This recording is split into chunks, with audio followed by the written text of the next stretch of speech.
эмомалӣ рӯи татами баромад бо ҷудогии сафед.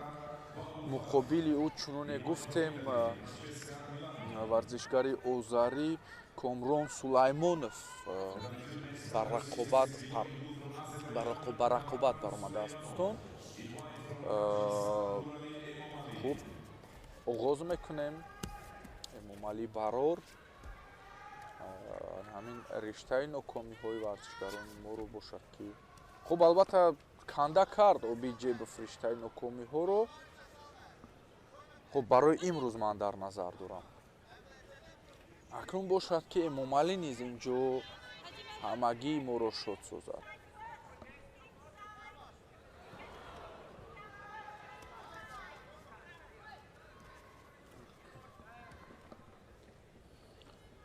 хуб як лаҳзаи партофтдор ба назар расид, вале ҳамоно гӯем хомӯшист дар ин рақобат, яъне ки аз партофтҳо дар назар дорам. хуб як шидо барои дағалрафторӣ ва ё хилофи қоида амал намудан дар партофт ва ё дар ҳамлаи худ ба Комрон Сулаймонов довар бахшид. оҳо бисёр лаҳзаи хуб, бисёр қапиши зебо инҷо аз ҷониби варзишгари мо Эмомалӣ Нуралӣ дар ҳолати асякоми қарор медиҳад рақибро, вале мутаассифона 3 сония тавонист, ки асякомиро намоиш бидиҳад ва ё рақибро дар ҳамон лаҳза зери чанголҳо бигирад. хуб вале идома меёбад рақобат аз лаҳзаи бозист, аз лаҳзаи ист, вале яъне стойка. хуб боз партофт ва кӯшиши навбатии Эмомалиро инҷо мушоҳида мекунем. аз гӯем ки лаҳзаи ана ҳамин партофтҳо ҳеҷ натиҷае ба бор наомад. ҳоло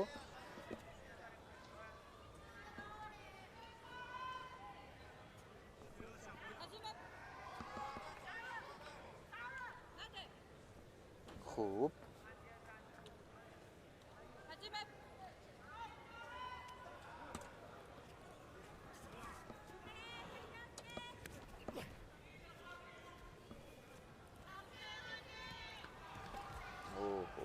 бисёр ҳам зебо намоиш медиҳанд ҳунари худро ҳарду варзишгар. ҳамон мардуме ки дар нишастҷойҳои ин толор нишастааст, албатта ки барои дидани ҳамин гуна рақобатҳои зебову рақобатҳои серҳамлаву рақобатҳои серусул меоянд, тамошо мекунанд ва аҳсан ба ҳамин гуна паҳлавонон, ки иштиёқу хоҳиши онҳоро бароварда месозад бо ҳунари зебояшон. хуб ҳамоно намолавҳа 0-0 аст, яъне ки ягон имтиёзе варзишгарон бар асари ҳамон ҳамлаҳояшон кор накардаанд. танҳо Комрон 2 шидоро инҷо ба номи худ сабт кард инобар лаҳзаҳои маълум ва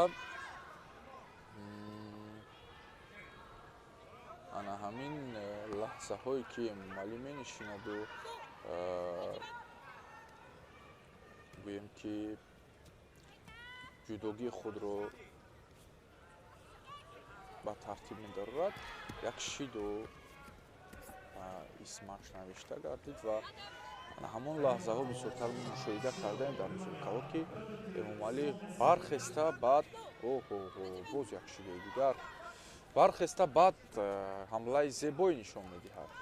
мо дар худи ман дар чанд рақобатҳои ӯ ҳамин нуқтаро мушоҳида кардаам. О, бале, буд як кӯшиши бисёр хубе ки мо натиҷаро ҳис кардем, вале ҳоло Комрон Сулаймонов варзишгари озарбойҷонӣ дар ҳоли ҳозир аст, яъне ки таваҷҷӯҳ мекунад ҳар як ҳолати хавфи ба боровардаи варзишгари моро. хуб, ана ин лаҳза бисёр ҳам устувор аст ба назар мерасад, вале ҷунбиши зиёди рақиб боз ҳам асаякомиро халалдор мекунад барои Эмомалӣ ва як вазари ҳаст. На вазари нест. хуб, асаякоми низ бекор карда шуд фикр кунам. аз нав бояд сон нишуморида албатта. тамом. бале. дигар Комрон Сулаймонов бо ин як лаҳзаи зебои партере ки Эмомалӣ Нуралӣ инҷо нишон дод, дигар ягон коре анҷом додан натавонист ва муборак бошад пирӯзии нахустини Эмомалӣ Нуралӣ дар рақобати инҷо нишон додааш муқобили яке аз рақибҳои воқеан арзанда буд Комрон Сулаймонов ва бо натиҷаи ипон роҳ мегирад ба даври дигар. Як чанд лаҳзаҳои такрориро инҷо мушоҳида мекунем ки ҳамагӣ бо партофтҳои зебои Эмомалӣ Нуралӣ ҷараён мегирад.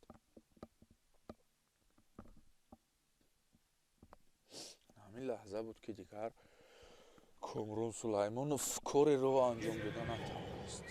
Фотеҳ Маҳмадбеков ва Муҳаммадмурод Абдурахмонов Эргаш Маҳмадбеков қарор дошта бошад. Чунки акнун паҳлавони мо ба майдон баромад, манзур аз ишораи банда Эмомалӣ Нуралӣ ки дар сурати ғалабаи варзишгари ҷумҳурии Тоҷикистон бо ҳамин Гарсия Торне дидор анҷом хоҳад дод. коршиносони мо ҳар як нота ва ҳар як назари худи паҳлавононе ки дар минбаъда бо варзишгарони мо рӯбарӯ мегарданд мавриди таваҷҷӯҳу назар бояд қарор диҳад. ин тақозо ё талаби қатъӣ аст. Баларҷишвили Георгиос маълум аст ки паҳлавони Гурҷи Табор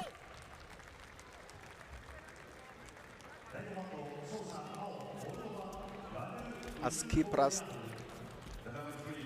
аммо мактаби қавии ҷудои Гурҷистонро бо муваффақона хатм кардааст ва баъдан ин ҳам дар ҳоле ба амал меояд ки шидои дуюм ба Гурҷи Табори мунтахаби ҷудои Кипр доданд.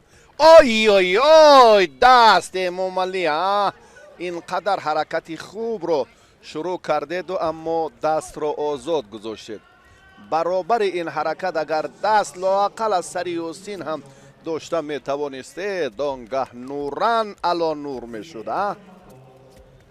ҳоло ҳам ҷаҳдуҷаҳд талоши варзишгари дурахшону ояндадори тоҷи хеле хуб аст.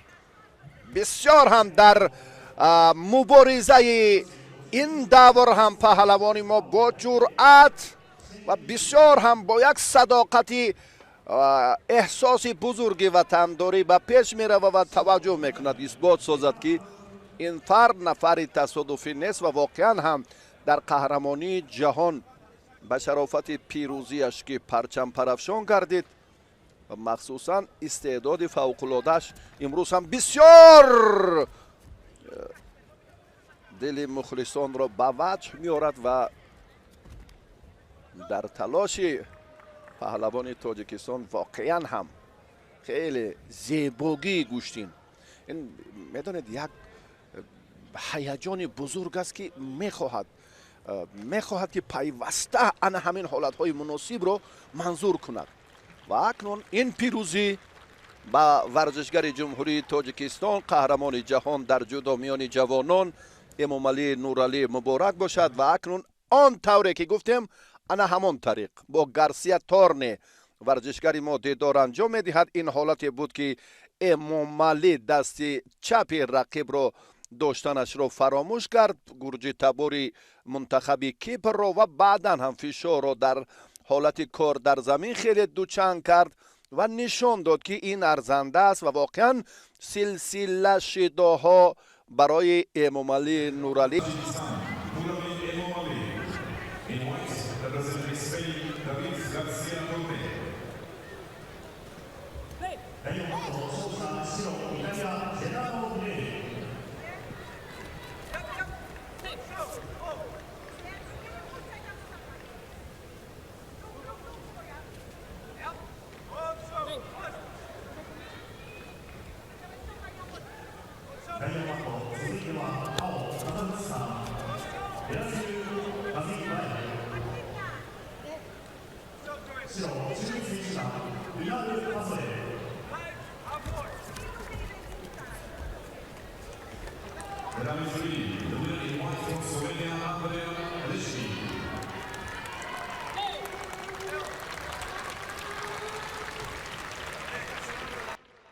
نورعلی امامعلی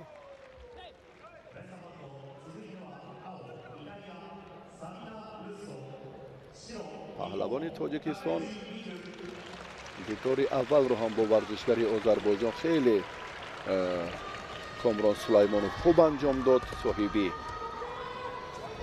پیروزی شد و پهلوانی کیپر رو هم در دوری بعدی در دوری دوم با شکست مواجه کرد، 2 غلبه، و در مرحله 1/8 نهایی قرار دارد. قهرمان جهان ورزشگری امیدبخش تاجیکستان که خیلی جوان است، امامعلی نورعلی 21 سال دارد.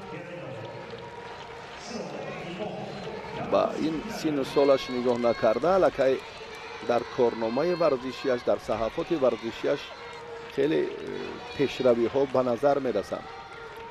قهرمان جهان میان جوانان در سال 2022 این بزرگترین دستاورد ورزشگری تاجیک در حیات ورزشیش به حساب می رود. در مسابقات گرند اسلم هم یک مدالی طلا دارد. امامعلی نورعلی این پیروزی را از شهر تشکند که جمهوری همجوارمان ماه مارس سال روان به دست آورد. احتیاطکارانه باید اینجا مبارزه برد، چون که بسیار کسبیت صورت افزایی و بسیار هم حرکت گارسیا تورن خطرناک نیز هست.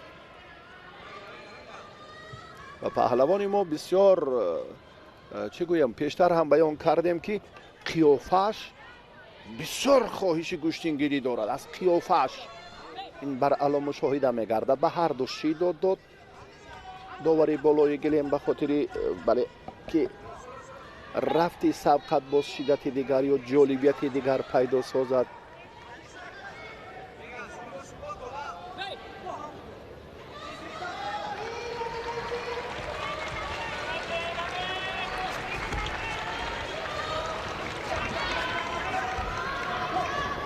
نه، نادرست. بله، از اول از قپیدن که کار خوب، مناسب، موافق مقصد عملی نشود، آخرش هم چنین است. امامعلی باز دیگر باره اینجا هم ملکه در مقابل گارسیا تورن فکر میکنم این عمل یک باره با صورت افزایی تیز که خود پیخست نکند، شاید در دیگر حالت ها لکه گارسیا میتواند که خود را از این مشکلات رها سازد و این وضعیت را برطرف سازد. دوباره این کار را امامعلی نورعلی انجام داد، اما چندان مناسب نبود. روش دیگر باید صورت گیرد، روش دیگری کار. خیلی هم جسارت کرد و بعداً به پهلوان ما وزری دادن که حلالش بود. چون این هم باید باشد. خیلی در سطح عالی این استعداد و هنر صورت افزایی غیر چشمدوش رو هم در این لحظه خیلی خوب مشاهده کردیم. امام علی نورعلی به قوله مظفریت اکنون نزدیک می شود. یک وزری، اما باید که خود رو هم بسیار در این لحظه ها قوی نشان دهد و دفاع کند، بیشتر دفاع کند، اعتبار دهد که هر حالت هر حادثه شدنش ممکن است. اما وزری رو گرفتن، خرسندی ما دیر دوام نکرد. با کنس فکر میکنم که ادامه مبارزه باز هم شدت دیگر میگیرد. امام علی باز هم فروتنی و نیرومندی خود را در جریان مبارزه نشان خواهد داد. یک حالتی خیلی هم سودمند برای ورزشگری ما بود که باز هم هنگامی باز فشار آوری کار در زمین گارسیا تورنه چقدر با سرعت گوشتین میگیرد، چقدر خود را دفاع میکند، چقدر از چنگال پهلوانی تاجیک زود خود را رها میکند. بسیار استعداد بالا دارد. هر قدر که امام علی نورعلی فشار می آورد همان قدر پناه می جوید و همان قدر خود را هم از این ورطه مشکلات با آسانی حمله به مشکلی رها می کند. بسیار چابک، چالاک. هر نفر در مقاومت امام علی نورعلی تاب آوردن نمی تواند. کار به وقت اضافه طول کشید. برای امتیاز طلایی پهلوانان مبارزه میبرند. امام علی نورعلی کپوت پوشه که ای تاسفه احساس انا همان لحظه بود که گارسیا تورنه بسیار صورت افزایی دارد، فریب میدهد، در یک ثانیه فریب میدهد. هوشیار بودن لازم بود. در یک ثانیه اگر از حساب قوه جسمانی و آن تاکتیکی بیشتر، گارسیا تورنه کار خود را در دقیقه اولی وقتی اضافه عملی کرد و این لحظه هایی که امام علی نورعلی فشار را باز هم پرشدت کرد بیشتر نمود و این فرصتی که در یک ثانیه چگونه اشتباه کرده، انا همین لحظه که کاملا